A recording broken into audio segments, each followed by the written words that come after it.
Hello student, मैं कुमकुम शर्मा। आज फिर से एनिमल टिश्यू का लास्ट टॉपिक हम डिस्कस करेंगे, जो है नर्वस टिश्यू। नर्वस टिश्यू से पहले मैंने इस एनिमल टिश्यू में एपिथेलियल टिश्यू को, कनेक्टिव टिश्यू को और मस्कुलर टिश्यू को वन बाय वन बहुत अच्छे से डिस्कस किया था। तो आज की क्लास किसके ऊपर बेस्ड हो जाएगी? नर्वस टिश्यू के ऊपर। देखो, नर्वस टिश्यू क्या होता है, पहले हम इसको समझेंगे, देन हम उसके बारे में जो भी बातें हैं उसे लिखेंगे। ठीक है। देखो, जैसे मान लो कि आप रास्ते में जा रहे हो और किसी ने आपको आवाज़ लगाई, तो जैसे ही आपको आवाज़ आई कि आपको कोई बुला रहा है, तो आप सडनली क्या होते हो? मुड़ते हो, देखते हो। ठीक है। या फिर आपकी कोई बहुत ही फेवरेट डिश बन रही है और आपके मुंह में पानी आ जाएगा, या फिर आँखों में अगर कोई कचरा चला गया तो आँखें अपने आप बंद हो जाती हैं, नाक में कुछ चला जाए तो सडनली छींक आ जाती है।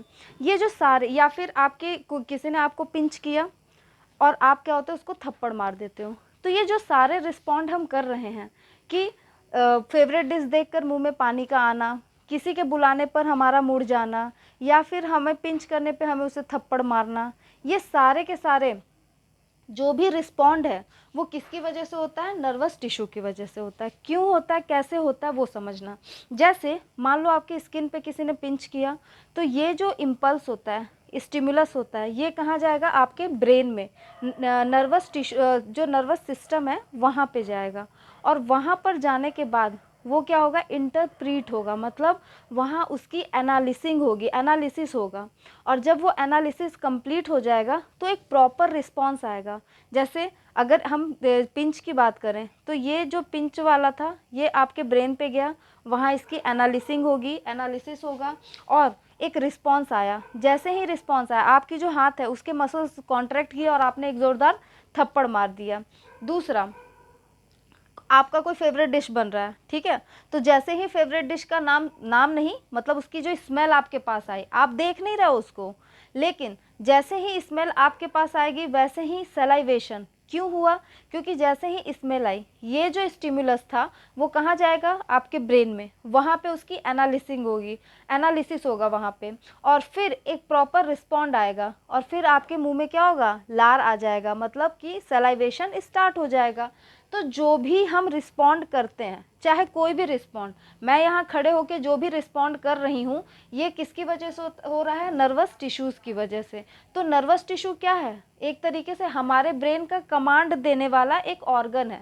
भाई, कमांड तो वही दे रहा है ना, ये काम तुम्हें करना है, वो काम तुम्हें नहीं करना है, तुम्हें थप्पड़ मारना है या नहीं मारना है। हो सकता है जो कमांड है वो ये है कि तुम गुस्सा होके बस छोड़ दो, थप्पड़ ना मारो, या फिर आपके मुंह में सलाइवेशन होगा या नहीं, आपको छींक आएगी या नहीं, ये सारी चीज़ें कौन बता रहा है? नर्वस टिश्यू रेगुलेट कर रहा है। तो ये क्या करता है? एक तरीके का कमांड देता है। तो अब हम इसके बारे में कुछ इम्पॉर्टेंट पॉइंट को लिखेंगे। सबसे पहला पॉइंट क्या होता है? वही जो हमने फर्स्ट क्लास में एनिमल टिश्यू के पढ़ा था कि ये कौन से जर्म लेयर से डेराइव्ड होगा, किससे होगा? देखो, मैंने आपको बहुत अच्छे से बताया था और उसको एक ट्रिक के थ्रू भी बताया था कि नर्व मतलब क्या? नर्वस टिश्यू का मतलब न्यूरॉन से होता है, और न्यूरॉन से मतलब का क्या होता है? ब्रेन से रिलेटेड। हमारी बॉडी में जो भी, मैंने क्या बोला, हम जो भी कमांड हमें मिलता है हम वही करते हैं। मतलब जो भी एक्टिविटी हम कर रहे हैं, जैसे मैं इस तरीके से अपने हाथ को हिला रही हूँ, तो वो एक्टिविटी कौन करवा रहा है? नर्वस टिश्यू, मतलब एक्ट करवा रहा है। तो एक्ट से क्या बोला था? एक्टोडर्मल, याद रखने को। तो ये कहाँ से डेराइव्ड होते हैं? It is derived from ectodermal in origin. एम है एक्टोडर्मल इन ऑरिजिन। ठीक है। दूसरा, कि सबसे पहले कौन सा ऐसा फाइलम है जिसमें नर्वस टिश्यू देखने को मिला था? तो मस्कुलर टिश्यू में मैंने आपको बताया था कि मस्कुलर टिश्यू और नर्वस टिश्यू दोनों ही कौन से फाइलम में सबसे पहले देखने को मिला था? फाइलम सिलिंट्रेटा, जिसे हम निडेरिया भी कहते हैं। तो फर्स्ट ऑरिजिनेट इन फाइलम, कौन से फाइलम? थोड़ा अच्छे से लिख देती हूँ, सिलिंट्रेटा। ठीक है। तो फाइलम सिलेंट्रेटा में सबसे पहले देखने को मिला था और एक्टोडर्मल इन ऑरिजिन होता है। ये दोनों ही इंपॉर्टेंट क्वेश्चन है, ठीक है। नेक्स्ट, अगर मैं इससे पूछूं आपसे कि इसका फंक्शन क्या होता है, तो आप क्या बताओगे भाई कि इसका फंक्शन क्या होगा? आप खुद बताओ क्या फंक्शन होगा? जो भी स्टिमुलस आ रहा है उसका रिस्पॉन्ड करना, एक प्रॉपर रिस्पॉन्ड प्रोवाइड करना, यही इसका मेन फंक्शन है कि स्टिमुलस आपके किसी भी ऑर्गन से गया, सेंस ऑर्गन से, और वो ब्रेन में जाएगा, वहाँ उसको क्या होगा, एनालिसिस होगी, इंटरप्रीट करेगा और फिर एक प्रॉपर रिस्पॉन्ड आपको दे देगा। तो क्या होता है function? Ability to respond to stimuli, stimuli, ठीक है। क्या होगा? इनके पास एबिलिटी होती है स्टिमुलाई को रिस्पॉन्ड करने की। ओके, नेक्स्ट, अगर हम इसके स्पेशल कैरेक्टर की बात करें या फिर इसको स्पेशल प्रॉपर्टी बोल दो, प्रॉपर्टी, ठीक है, वो क्या होता है? मस्क्यूलर टिश्यू में मैंने बोला था कि मसल्स का मेन जो फंक्शन होता है वो होता है कॉन्ट्रैक्ट करना, और वो कॉन्ट्रैक्ट कब करेगा? जब भाई वहाँ तक भी इम्पल्स जाएगा तो वो एक्साइट हो गए, जो सेल्स हैं वो एक्साइट होंगे और फिर वो कॉन्ट्रैक्ट करेंगे। तो एक्साइटेबिलिटी एंड कॉन्ट्रैक्टिबिलिटी याद आ रहा है आपको? यहाँ पर क्या हो रहा है? यहाँ भी तो स्टिमुलस की ही बात हो रही है ना, तो यहाँ भी पहले सेल्स के पास स्टिमुलस आएगा तो वो पहले क्या हो जाएगा, जैसे ही स्टिमुलस आया वो क्या होगा, एक्साइट होगा, तो एक्साइटेबिलिटी तो होगी, बिलिटी, एंड दूसरा क्या होगा, यहाँ पे कॉन्ट्रैक्टिबिलिटी नहीं होगी, बिल्कुल भी गलती मत करना। कॉन्ट्रैक्टिबिलिटी किसका फीचर होता है? वो होता है आपके मस्क्यूलर टिश्यू का, ठीक है। तो यहाँ पे क्या होती है भाई, रिस्पॉन्ड दे रहा है ना, तो कंडक्टिविटी, तो यहाँ पे क्या होगा, कंडक्टिविटी, कंडक्टिविटी, ठीक है। ये इसका क्या होता है, फीचर हो जाता है, मतलब स्पेशल प्रॉपर्टी होती है। इसके अलावा हम अगर नर्वस टिश्यूज़ के डेफिनीशन को लिखें या नॉर्मली कहें कि क्या होता है नर्वस टिश्यू, किस तरीके की प्रोसेसिंग, डेफिनीशन ही बोल दो, तो क्या होता है? नॉर्मली क्या होता है कि जो नर्वस टिश्यूज़ होते हैं, हाँ, नर्वस टिश्यूज़ जो होते हैं वो कैसे होते हैं भाई, मैंने अभी आपको बताया, वही चीज़ मैं दोबारा से रिपीट कर देती हूँ क्योंकि बहुत ही इंपॉर्टेंट पॉइंट है कि आपकी बॉडी इम्पल्स को ब्रेन तक लेकर जाएगी, वहाँ पर उसका एनालिसिस होगा, इंटरप्रीट करेगा और फिर एक प्रॉपर जो रिस्पॉन्ड है वो जो भी रिस्पॉन्ड होगा वो स्टिमुलस के थ्रू ही आपके ऑर्गन्स या ग्लैंड्स तक पहुँचेगा। यही इसका मेन फंक्शन है, यही है ना। अब देखो डेफिनीशन जैसा कुछ है नहीं तो हम इसको डेफिनीशन नहीं बोलेंगे, नॉर्मल हम इसके बारे में कुछ बातें लिख सकते हैं, ठीक है। डेफिनीशन जैसा नहीं होता कि डेफिनीशन क्या है, प्रोसेस हो जाएगा कि किस तरीके से वो प्रोसेसिंग करता है, ठीक है। तो ये जो भी इंटरप्रीट किया उसके बाद स्टिमुलस को रिस्पॉन्ड दिया, तभी तो हमने वर्किंग की ना, यही तो हो रहा है। और ये हमारी बॉडी के अंदर ही हो रहा है, एक पार्ट से दूसरे पार्ट के अंदर, क्योंकि नर्वस टिश्यू का काम अलग है, ये अलग तरीके की क्या करे, इसका काम क्या है, कंडक्टिविटी। देखो ये भी इंपॉर्टेंट टॉपिक है, ये भी इंपॉर्टेंट लाइन है, क्योंकि इसका काम क्या है, कंडक्टिविटी करना, ठीक है। स्टिमुलस जो होते हैं उनको एक जगह से दूसरे जगह भेजना, तो इसके भी जो सेल्स होते हैं, क्योंकि ये टिश्यू का बना है तो टिश्यू भी तो सेल्स से मिलकर बने होते हैं, तो इसके जो सेल्स होते हैं वो कैसे होते हैं, हाईली स्पेशलाइज्ड हो जाते हैं, ठीक है। तो बस इसी को हम लिख देंगे, तो क्या हो जाएगा, nervous tissue are highly specialised,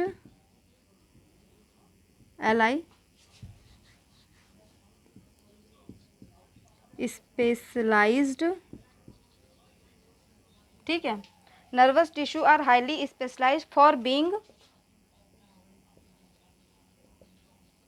दो चीज़ें हो रही हैं, क्या क्या हो रही हैं, एक तो स्टिमुलेशन आ रहा है और दूसरा उसमें जो भी स्टिमुलेशन होता है वो क्या हो रहा है, आपका ट्रांसफ़र हो गया है। तो फॉर बीइंग स्टिमुलेटेड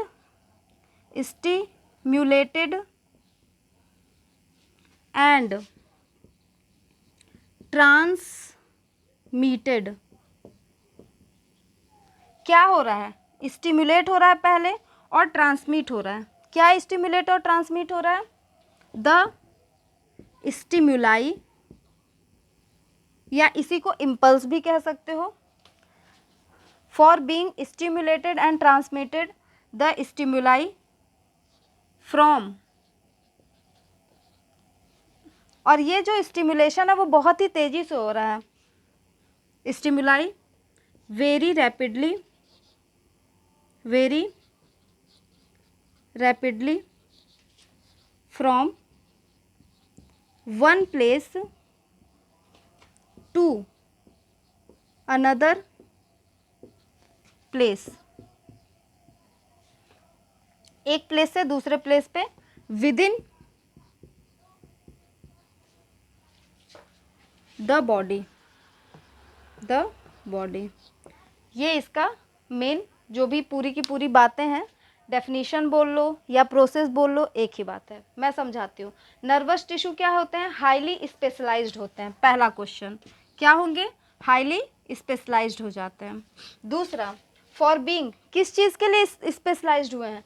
स्टिमुलेटेड, मतलब जैसे ही इम्पल्स आया पहले वो स्टिमुलेट हो जाएगा। एंड ट्रांसमिटेड, ट्रांसमिट करेगा, मतलब एक जगह से दूसरे जगह जाएगा। ठीक है, कब जाएगा? जब स्टिमुलस मिलेगा। तो स्टिमुलस मिला तो ये स्टिमुलेट हो गया और ट्रांसमिट होने लगा। ये जो प्रोसेस है वो बहुत ही तेज़ी से होता है। ठीक है, फ्रॉम कहाँ से कहाँ होता है? One place to another. लेकिन क्या ये एक से दूसरी बॉडी में हो रहा है? नहीं भाई, हमारी बॉडी का ही तो ये पार्ट है ना, कि मुंह में पानी आना। भाई स्मेल आया, कोई आपका फेवरेट डिश है, मुंह में पानी आना, हमारी बॉडी का ही पार्ट है। या फिर आपको किसी ने पिंच किया, आपने थप्पड़ मारा, तो ब्रेन भी हमारी बॉडी का पार्ट है, ये भी तो विद इन बॉडी। तो ये कुछ पॉइंट्स हैं, आप इसको लिख लो, फिर हम आगे इसको कंटिन्यू करते हैं। ठीक है, लिख लिया? मिटा दूँ? चलो देखो, यहाँ पे तो हमने देख लिया कि नर्वस जो टिश्यू होते हैं वो किस तरीके के होते हैं। अब हम पढ़ेंगे कि जो नर्वस टिश्यू होते हैं ये कितने पार्ट्स में, इसको नॉर्मली इसके स्ट्रक्चर को देखेंगे और देखेंगे कि किस तरीके से ये फंक्शन को ऑर्गेनाइज करता है।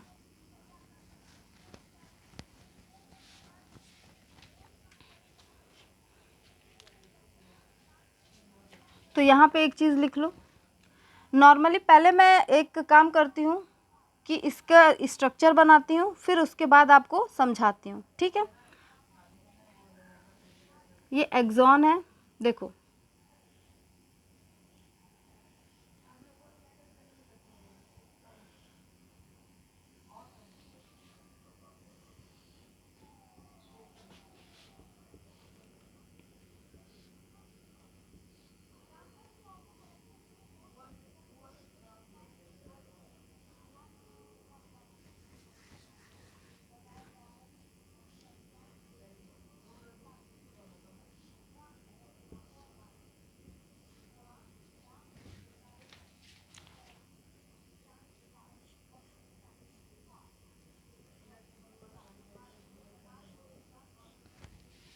इस वाले पोर्शन को बोलते हैं सेल बॉडी।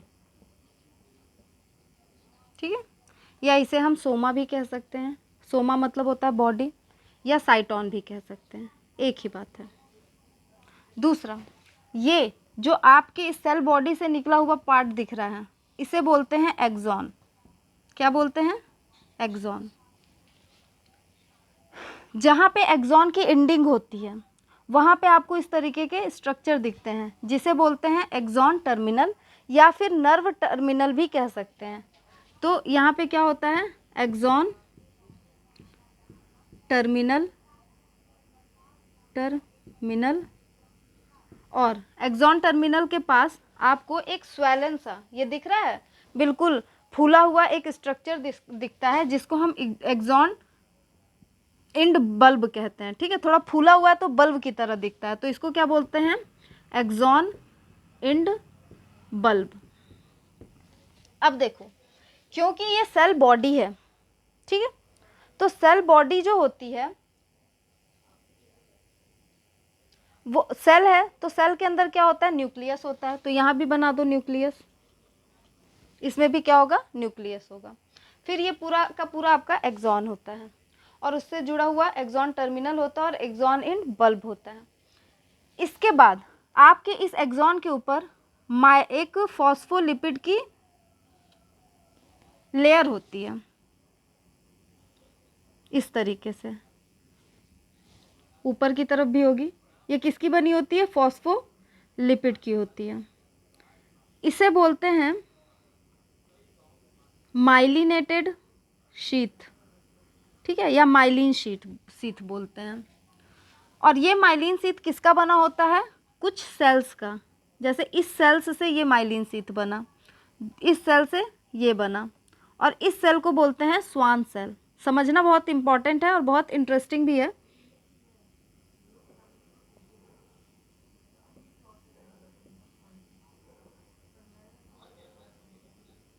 ठीक है, ये क्या हो गया आपका, स्वान सेल हो गया। अब देखो क्या होता है, ये माइलिन शीथ को मैं थोड़ा सा डार्क से कर देती हूँ इधर भी, ताकि हमें आइडेंटिफाई करने में थोड़ी आसानी होगी चीज़ों को।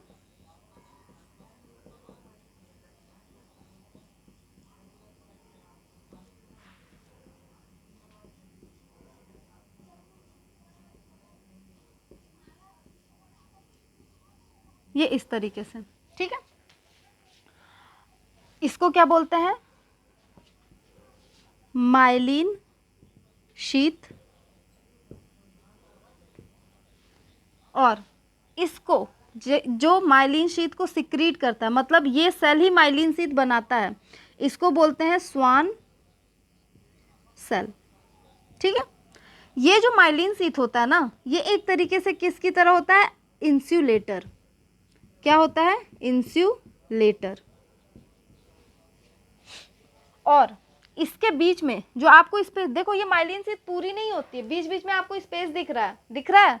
तो इस स्पेस को, जहाँ पे दो माइलिन शीथ आपस में जुड़ी हैं, इसको बोलते हैं नोड ऑफ रैनवियर।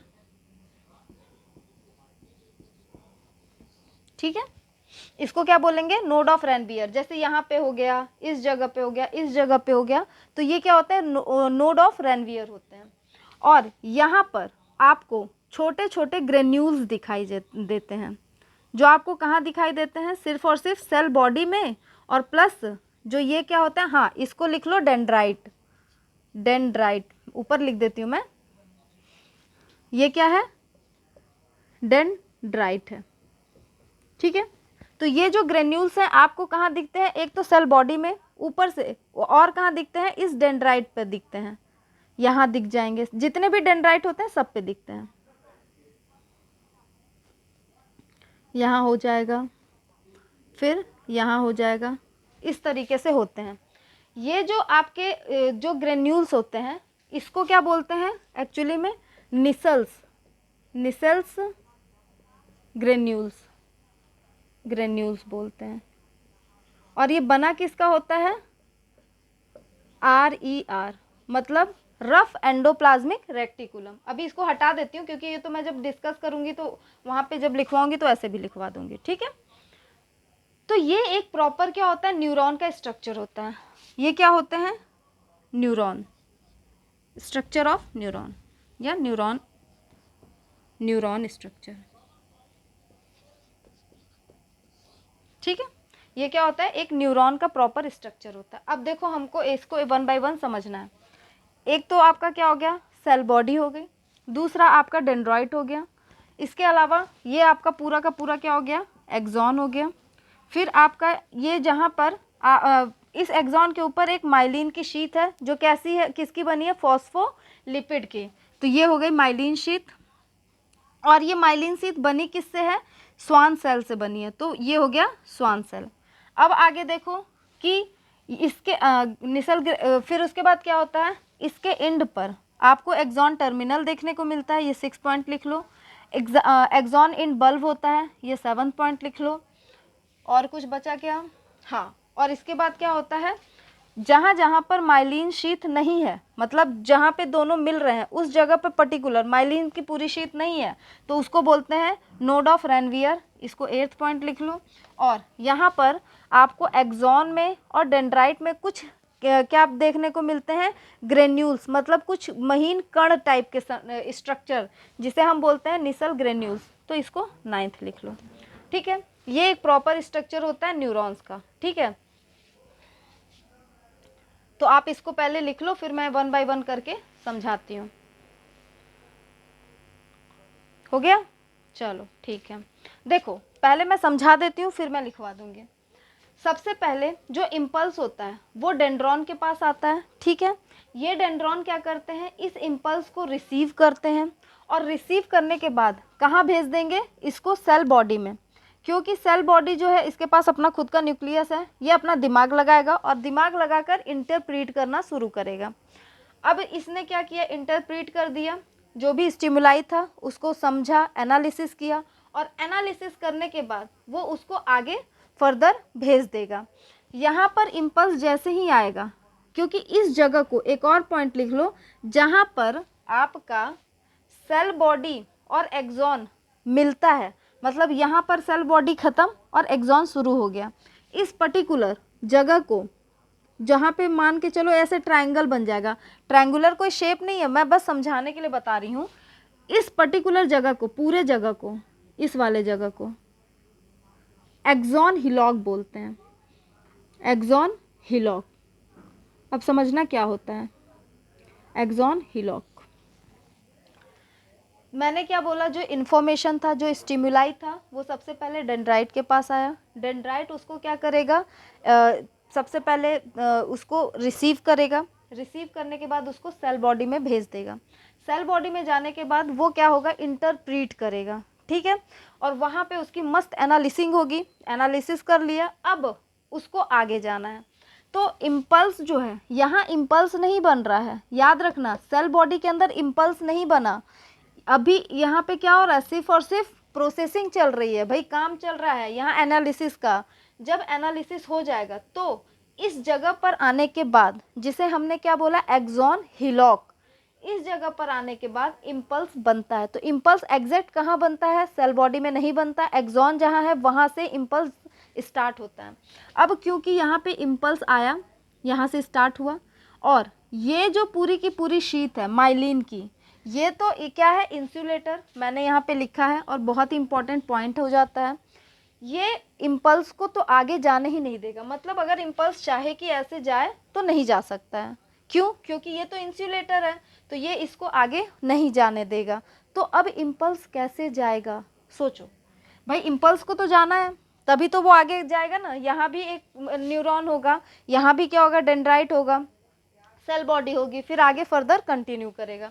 तो जब इम्पल्स यहाँ पर बना तो, लेकिन आगे नहीं जा पाएगा, तो फिर दूसरे न्यूरॉन्स के पास इम्पल्स पहुँचेगा ही नहीं, और लास्ट जो न्यूरॉन होगा जहाँ तक इम्पल्स को पहुँचना है वहाँ भी नहीं पहुँच पाएगा, तो ये तो गड़बड़ हो जाएगी। तो एक्चुअली क्या होता है कि अगर ये माइलिनेटेड शीथ है, मतलब कि ये इंसुलेटर है इम्पल्स के लिए, तो क्या करेगा इम्पल्स, यहाँ पर आने के बाद वो इस तरीके से जंप करेगा। देखो कैसे करेगा, यहाँ पहुँचा, यहाँ जंप किया, फिर यहाँ पहुँचा, यहाँ जंप किया, मतलब ये जंप कर कर के क्या करेगा, इम्पल्स जो है वो जाएगा। तो जंप कहाँ कर रहा है, नोड ऑफ रेनवियर पे कर रहा है। सबसे पहला क्वेश्चन कि जो जंपिंग होती है वो किस जगह पे होती है इम्पल्स की, नोड ऑफ रेनवियर पे जंपिंग होती है। ठीक है, दूसरा, अब मैं इसको हटा देती हूँ, सिर्फ समझाने के लिए था, ये समझ गए आप। तो जंप करेगा इम्पल्स, और जंप कर करके आपके यहाँ पे पहुँचेगा, फिर आगे भी न्यूरॉन्स होंगे, वहाँ से होते हुए वो आगे चलता चला जाएगा। ठीक है, अब आप मुझे एक बात बताओ, देखो दो कंडीशन हो सकते हैं, जो न्यूरॉन है वो माइलिन की शीट हो भी सकती है और नहीं भी हो सकती है। ठीक है, मतलब यहाँ पे तो हमने माइलिन की शीट बनाई, मान लो मैं यहाँ पे एक बना दूँ इस तरीके से, ठीक है, बहुत रफ डायग्राम बना दे रही हूँ बस आपको समझने के लिए। और यहाँ पर एक्सॉन है, ये एक्सॉन टर्मिनल है, यहाँ पे सेल बॉडी है, यहाँ डेंड्रॉइड्स हैं। अब आप मुझे बताओ, यहाँ पे माइलिन की शीट नहीं है, स्वान सेल भी नहीं होगा, अब यहाँ भी इम्पल्स आया, सोच के बताना, यहाँ पे इम्पल्स आएगा, ठीक है। यहाँ दोनों ही कंडीशन हो सकती है कि माइलिन की शीत हो भी सकती है और नहीं भी हो सकती है।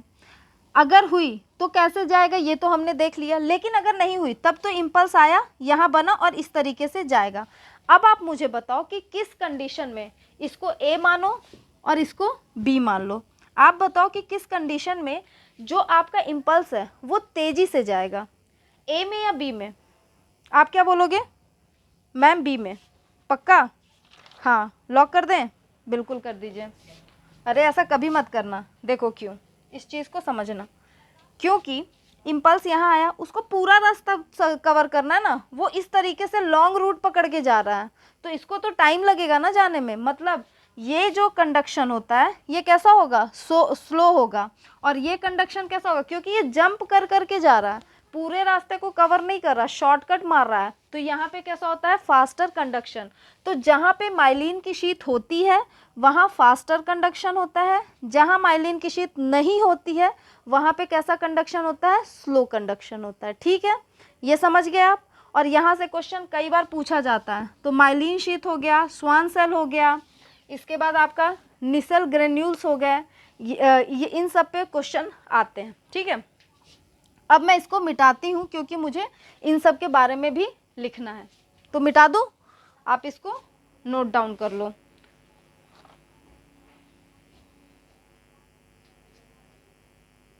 हो गया? अब चलो वन बाय वन हम इन सब के बारे में लिख देते हैं। मैं इसका स्ट्रक्चर थोड़ा किनारे एक रफ सा बना देती हूँ ताकि जब मैं समझाऊँ तो आप उस चीज़ को कोरिलेट कर पाओ। ठीक है, जैसे ये आपका क्या है? एक्सॉन है,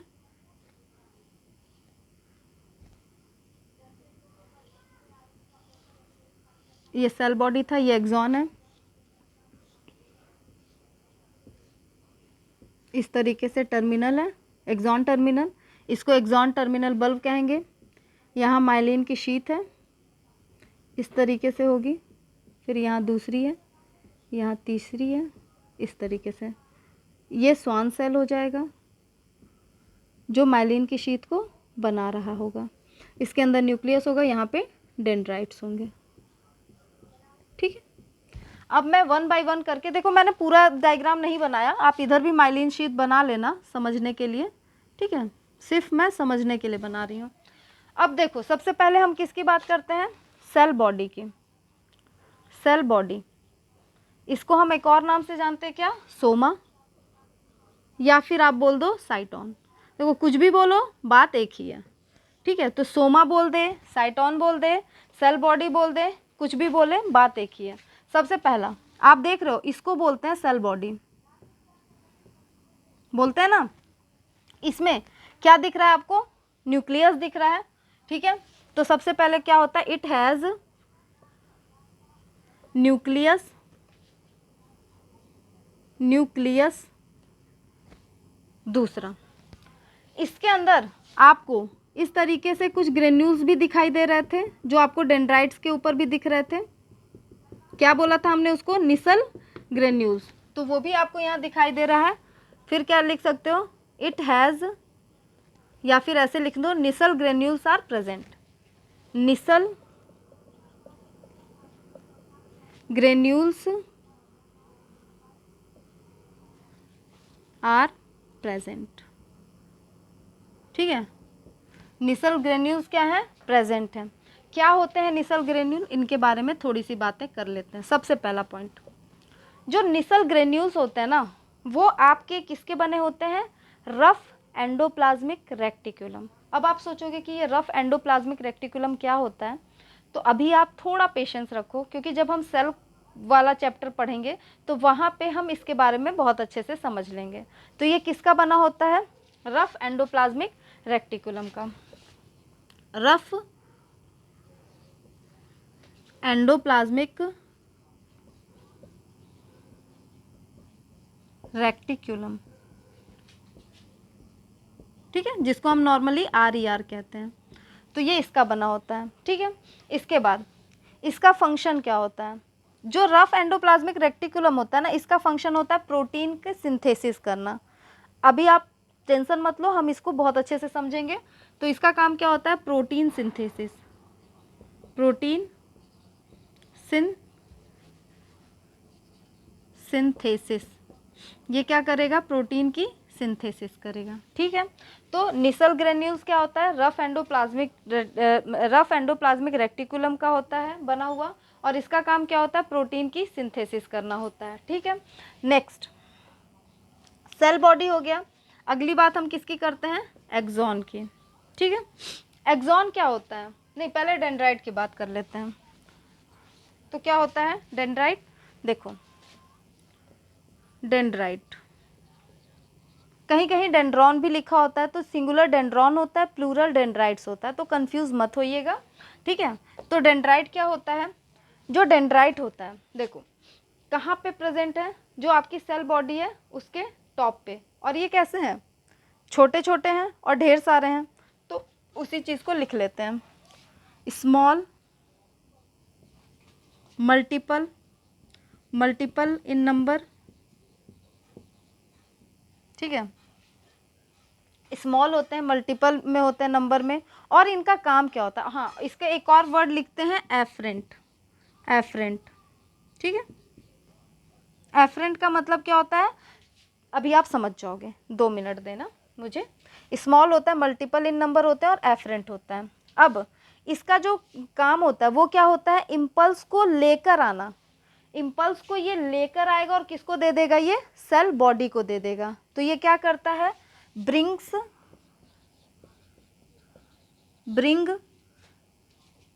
इम्पल्स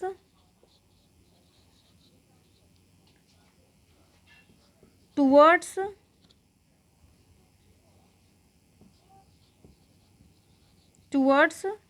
सेल बॉडी। ठीक है, bring impulse toward cell body, ये इम्पल्स को लेकर आएगा और सेल बॉडी को दे देगा। आप ध्यान से देखो ये क्या कर रहा है, इम्पल्स को लेकर आ रहा है और फिर लाने के बाद किसको दे रहा है, सेल बॉडी को दे रहा है, ताकि सेल बॉडी क्या करे, एनालिसिस करे, इंटरप्रेट करे, बस वही काम करता है। तो क्या करता है, bring impulse toward cell body. ठीक है, अब देखो इसे मैंने बोला आफ्रेंट, मतलब क्या होता है, सिंपल अगर ऐसे ट्रिक में समझो तो आफ्रेंट को आने से याद रखो, ये क्या कर रहा है, इम्पल्स को ला रहा है, मतलब लेकर आ रहा है और दे रहा है, तो आफ्रेंट हो जाएगा। ठीक है, अब देखो जो आपका क्या होता है, अगला होता है आपका एक्सॉन। एक्सॉन भी तो सेल बॉडी से ही निकला हुआ है ना, ऐसा तो है नहीं कि अलग से कोई पार्ट है, इसी सेल बॉडी से निकला हुआ है। तो लेकिन ये जो एक्सॉन होता है ये कैसा है, लंबा है। ठीक है, और एक ही है, ये कितने थे, छोटे छोटे थे, बहुत सारे थे, तो ये कैसे होते हैं, लॉन्ग सिंगल, एंड ये आफ्रेंट होता है, लेकर आता है मतलब आफ्रेंट है। ये कैसा होता है, ईफ्रेंट होता है, ये आगे एग्जिट करेगा, इम्पल्स यहाँ से फिर आगे की तरफ जा रहे हैं, बाहर की तरफ जा रहे हैं, तो एग्जिट से याद रखना, ईफ्रेंट। ठीक है, तो ये कैसे होते हैं, लॉन्ग होते हैं, सिंगल होते हैं और ईफ्रेंट होते हैं। अब देखो ये क्या काम करते हैं, यहाँ पर क्या कर रहा था कि इम्पल्स को ला रहा था और सेल को दे रहा था। यहाँ पे क्या हो रहा है, क्या ये सेल को इम्पल्स दे रहा है, सेल बॉडी को नहीं, सेल के पास जो भी आया इम्पल्स वो यहाँ पे इंटरप्रेट हुआ, अब वो आगे की तरफ जा रहा है, एक्सॉन उसको लेकर जा रहा है, यही काम कर रहा है ना। तो एक्सॉन का काम क्या है आपका, टेक्स इम्पल्स अवे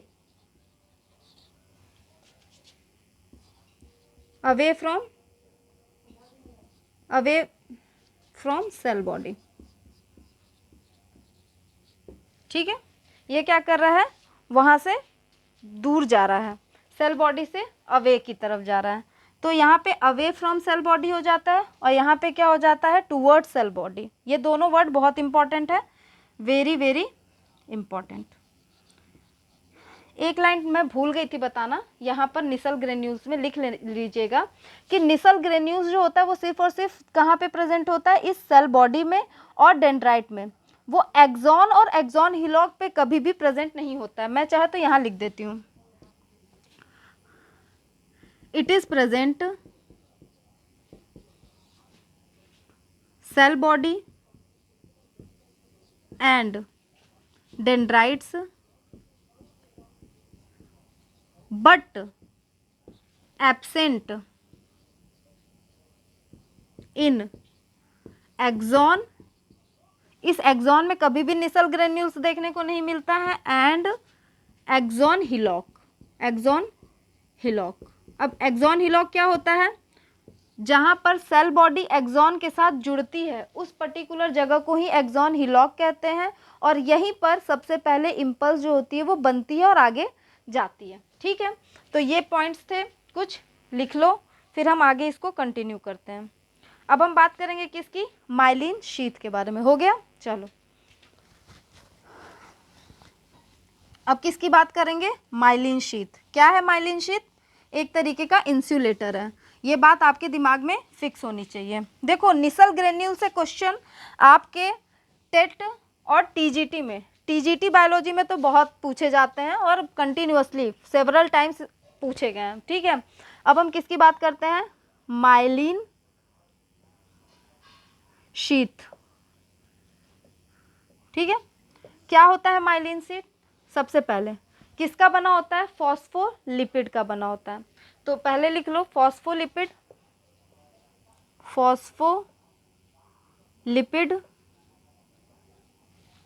किसका बना होता है? फॉस्फोलिपिड का बना होता है। लेयर होती है, प्रेजेंट होती है, प्रेजेंट अराउंड, कहाँ पे प्रेजेंट है? एक्सॉन के ऊपर, तो प्रेजेंट अराउंड एक्सॉन। और क्या कर रहा है ये? और किससे बना है? सिक्रीट किससे हो रहा है? सिक्रीटेड, रीटेड बाय स्वान सेल। ठीक है, तो कहाँ होता है? फॉस्फोलिपिड की लेयर होती है, प्रेजेंट कहाँ होती है? एक्सॉन के चारों तरफ प्रेजेंट होती है, और किससे बनी होती है? स्वान सेल से बनी होती है। दूसरा, अगर हम इसकी बात करें कि ये कैसा होता है? एक्ट एज इंसुलेटर, इंसुलेटर किसकी तरह एक्ट करता है? इंसुलेटर की तरह। ठीक है, ये भी इंपॉर्टेंट पॉइंट है कि ये क्या करता है? इंसुलेटर की तरह एक्ट करता है। ठीक है, यहाँ पे ये हो गया। अब हम बात करते हैं किसकी? स्वान सेल तो आप समझ गए। Node of Ranvier, node of Ranvier क्या है? नोड ऑफ रेनवियर बताओ। जहाँ पे दो माइलिन शीथ जुड़ी हैं उस पर्टिकुलर जगह को, इसको हम बोलते हैं node of Ranvier, node of Ranvier, यही है ना? ठीक है, तो नोड ऑफ रेनवियर क्या होता है आपका? Gaps between myelin sheath, myelin sheath, दो माइलिन शीथ के बीच में जो गैप्स होता है उसी को क्या बोलते हैं? सॉरी,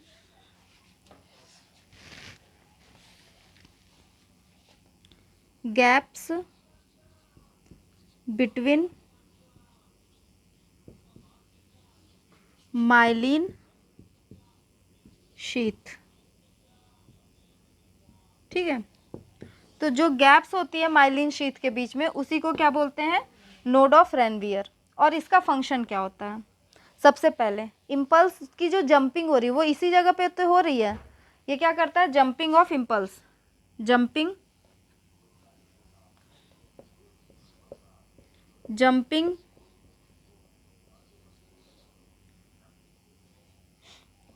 ऑफ इम्पल्स, और इसी जंपिंग ऑफ इम्पल्स की वजह से क्या होता है? Faster impulse conduction, pulse conduction. तो लिख लो अकर फास्टर इम्पल्स कंडक्शन, या डायरेक्टली लिख दो फास्टर इम्पल्स कंडक्शन। ठीक है, तो ये चीज़ें हो गई। अब नॉर्मली जो आपका एक्सॉन टर्मिनल है और बल्ब है, यहाँ से कोई क्वेश्चन नहीं आता है। तो ये आपका क्या हो गया? आपका नर्वस टिश्यू हो गया। हमने यहाँ पे नर्वस टिश्यू के बारे में सारी चीज़ें पढ़ ली। अब एक चीज़ और समझना जो आपके लिए इम्पॉर्टेंट होती है, ग्रुप ऑफ सेल, जो सेल का ग्रुप होता है उसको हम क्या बोलते हैं, गैंग्लियन। गैंग्लियन कैसे याद रखोगे, गैंग, ग्रुप जो होते हैं 4-5 लोगों का वो क्या बनाएगा, गैंग बनाएगा, तो ग्रुप ऑफ सेल्स को क्या कहते हैं, गैंग्लियन कहते हैं। दूसरी चीज़ हमने एपिडर्मल टिश्यू में पढ़ा था कि क्योंकि वो प्रोटेक्टिव लेयर है, बाहर की लेयर है, तो उसमें कई बार चांसेस होंगे डैमेज होने के, तो उनमें क्या होता है, हाई रीजनरेट करने की कैपेसिटी होती है, तो हाई रीजनरेशन पार होता है। लेकिन अगर हम नर्वस टिश्यू की बात करें तो इसमें क्या होता है, लीस्ट रीजनरेशन पार होता है। इसके जो सेल्स होते हैं वो डिवाइड नहीं करते हैं। क्यों नहीं करते, क्योंकि उनमें सेंट्रोसोम नहीं पाया जाता। अब आगे आप समझोगे क्या होता है, तो यहाँ पे लिख लेना कि इनमें क्या होता है, लीस्ट रीजनरेशन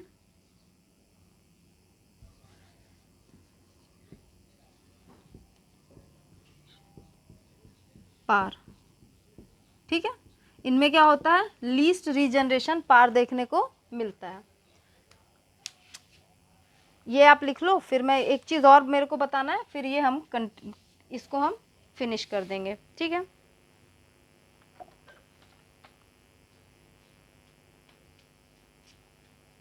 हो गया, देखो क्योंकि नर्वस टिश्यू जो है वो सेल से मिलके बने और हमने उसी सेल्स के बारे में पढ़ा, लेकिन मैं एक चीज़ आपको बताना भूल गई, जो मैं यहाँ पे आपको बस समझा देती हूँ, आप समझ जाओगे। अगर हम इसकी बात करते हैं टाइप ऑफ सेल की, टाइप ऑफ सेल, तो ये 2 टाइप के होते हैं। एक होता है न्यूरॉन, जिसके बारे में हमने पढ़ा, और दूसरा होता है न्यूरोग्लिया सेल, न्यूरोग्लिया, ठीक है। क्या होता है, न्यूरोग्लिया होता है या न्यूरोग्लियल सेल होता है, न्यूरोग्लियल सेल्स होते हैं। ये जो न्यूरॉन्स होते हैं ना, ये कितने होते हैं, 33% होते हैं, और ये कितने होते हैं, 67% होते हैं। देखो ग्लिया वर्ड जो होता है वो ग्लू से आया, ग्लू का मतलब होता है जोड़ना या चिपकना। एक्चुअली ये क्या होते हैं, सपोर्टिव सेल होते हैं, और ये मेन सेल होते हैं। मेन काम यही कर रहा है ना, इम्पल्स को बनाना, इंटरप्रेट करना, आगे भेजना, वो सारा काम कौन कर रहा है, न्यूरॉन कर रहा है, जिसकी हमने स्टडी की है। तो ये कितने होते हैं, 30%, 33। कैसे याद रखोगे, एग्जाम में 100 नंबर के क्वेश्चन में पासिंग मार्क कितना होता है, 33। तो इससे आप इसको याद रखोगे, ये आपको नहीं पढ़ना है, आपके लेवल पे नहीं पूछा जाता है, ठीक है। तो with this we have completed all the concept in this chapter. Next class में हम एक नए टॉपिक के साथ, नए चैप्टर के साथ स्टार्ट करेंगे, कोई नया टॉपिक। तो आज के लिए इतना ही, तब तक के लिए आप पढ़ते रहो, चीज़ों को समझते रहो, और thank you for watching my channel.